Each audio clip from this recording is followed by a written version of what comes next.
Motherfucking MagFest! Shit, yeah.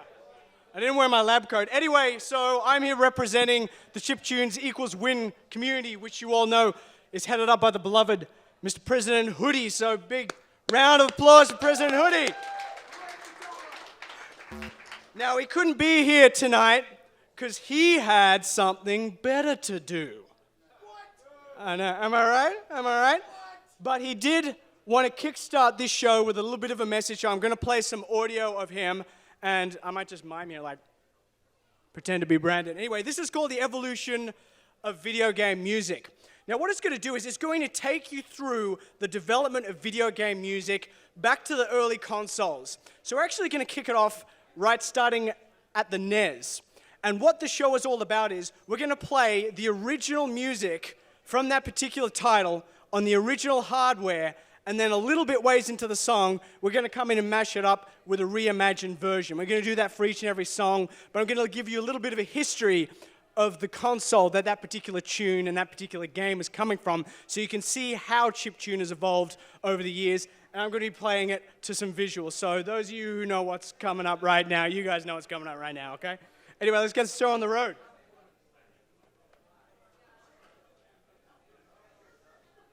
Greetings, test subjects. I'm Brandon L. Hood, a.k.a. Dickfuck Shit. Try it. Greetings, shit. Greetings, fuck. Just read the damn thing, don't think about it. Greetings, test subjects. I'm Brandon L. Hood, a.k.a. President Hoodie of Chipwin, and I'll be your host for tonight's show. Wait a minute, that's not true. How could I even do that? I'm not at MAGLabs, which kind of sucks, to be honest. I miss you all. Mwah. That said, you're in damn fine hands tonight, and so is Chipwin for that matter, as we're represented by the badass of badasses, Matt Van Roon, a.k.a. ChronoWolf.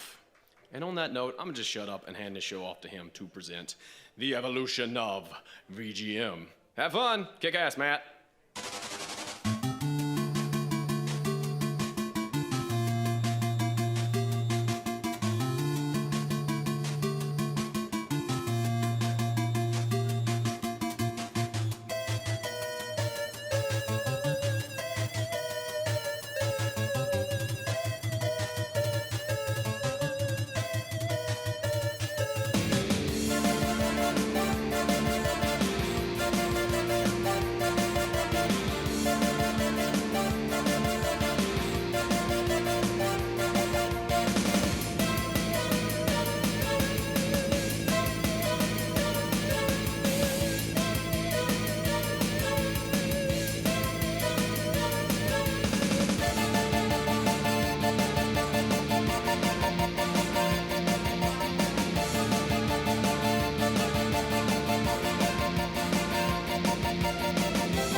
Thank you. Castlevania, of course.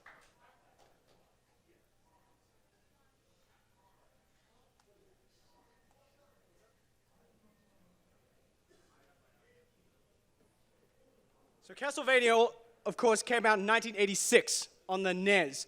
Now, another famous NES game with a just as famous NES soundtrack, which came out only 2 years later. It's about a guy, he's a man, he's a little bit mega. Some would say he's a Mega Man. 2.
Thank you very much.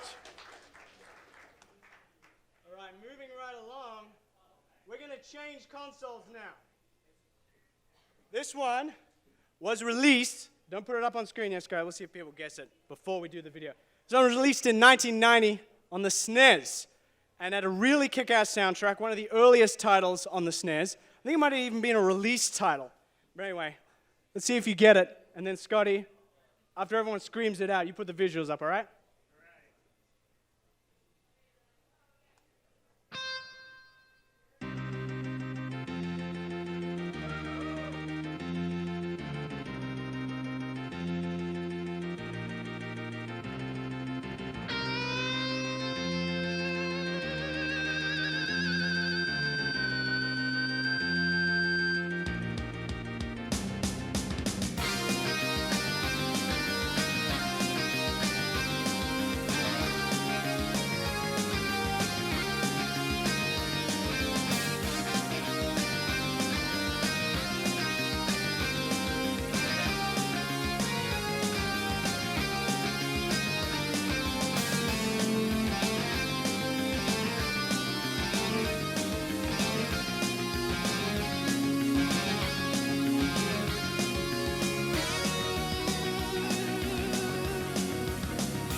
I guess you guys ain't ready for that yet, but your kids are gonna love it.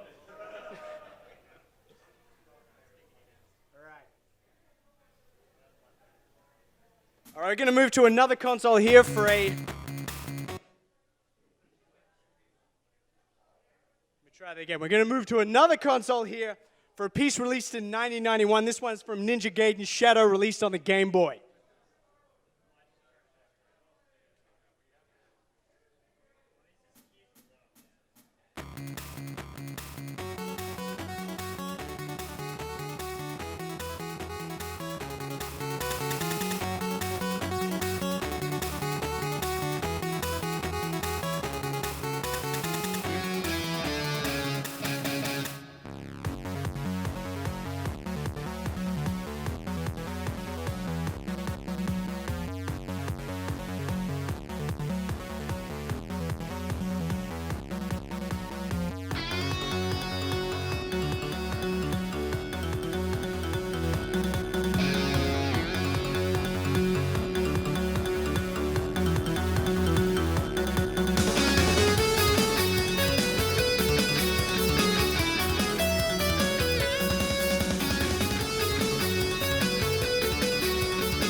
Gaiden Shadow.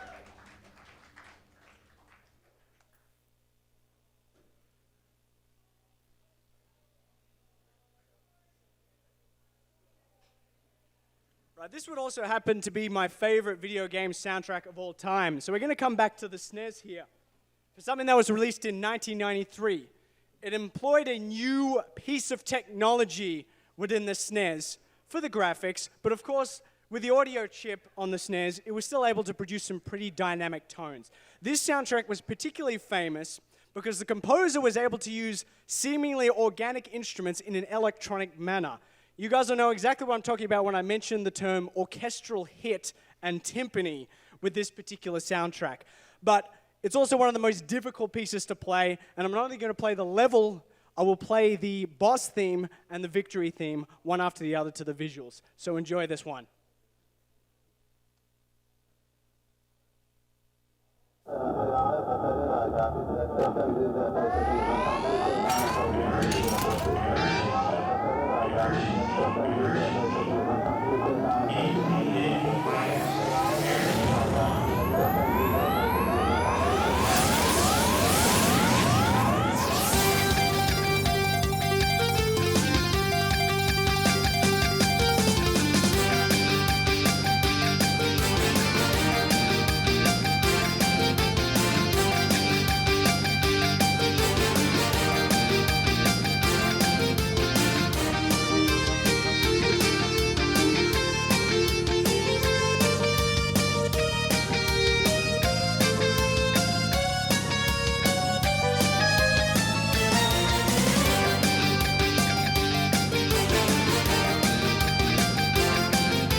That's a good Guitar Hero score. All right, so we're going to move on to the PC now, because this is when MIDI became popular. But of course, it kind of depended on what MIDI sound card you had at the time. This particular game would sound good on some hardware, not so good on other hardware. Who here was lucky enough to have a Roland MT32? No, me neither, don't worry. I didn't have a Roland MT32. The thing needed 2 pieces of hardware to work, but the difference between those two was absolutely amazing. Anyway, so I have neither, so I'm going to do my best with my representation of this popular PC classic using MIDI, which I'm technically still using now. Go figure.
Played on a guitar. I'm going to add that again.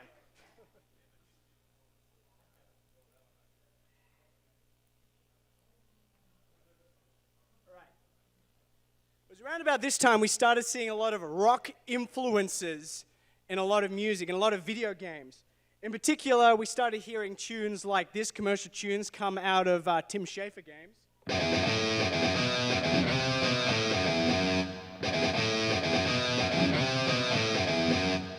So everyone loved to put a little bit of rock and roll in that, and so did the people with Donkey Kong Country, which the best song from the entire game, it had a fantastic soundtrack, but was of course the King K. Rool battle at the very end.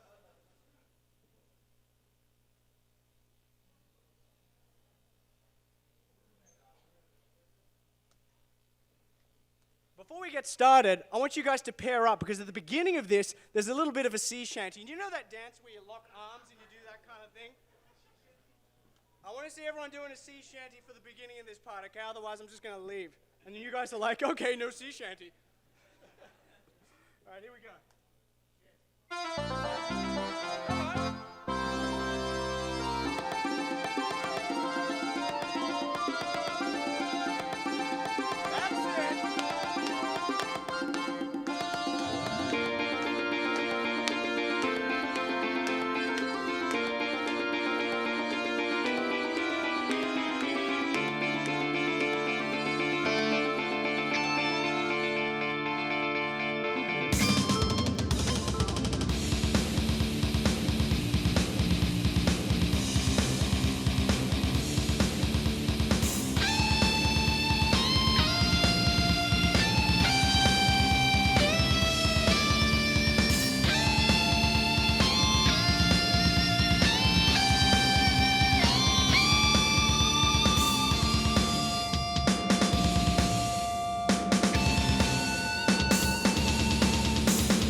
turn this into swing.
Donkey Kong!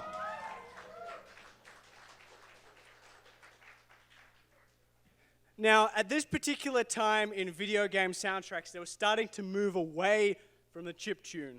Sad face. So they started coming out with other consoles that borrowed on pre-recorded music and orchestral music.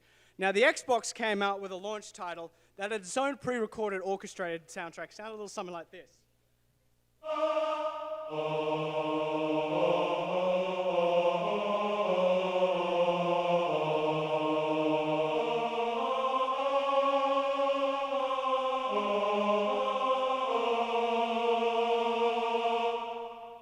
But no. But of course, Nintendo 64 did their own thing. They still used their own little MIDI sound producer built into their hardware, and they produced some really kick-ass sounding music, and you'll all recognize this one.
It's the Super Mario underwater music.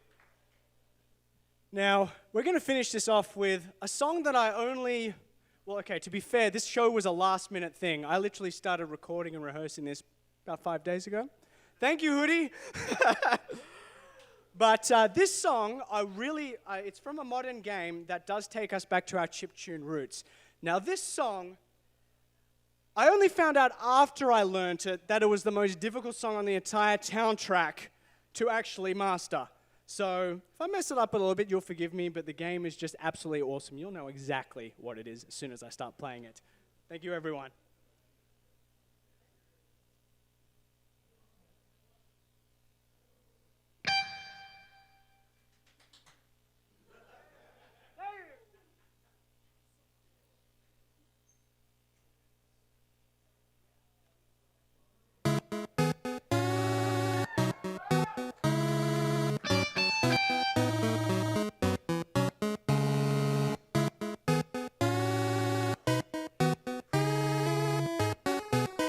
Actually battling Asgore.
Undertale! Thank you, ladies and gentlemen, and thank you for letting me represent Chipwin. You all have a fantastic MagFest. You've been great. Thank you.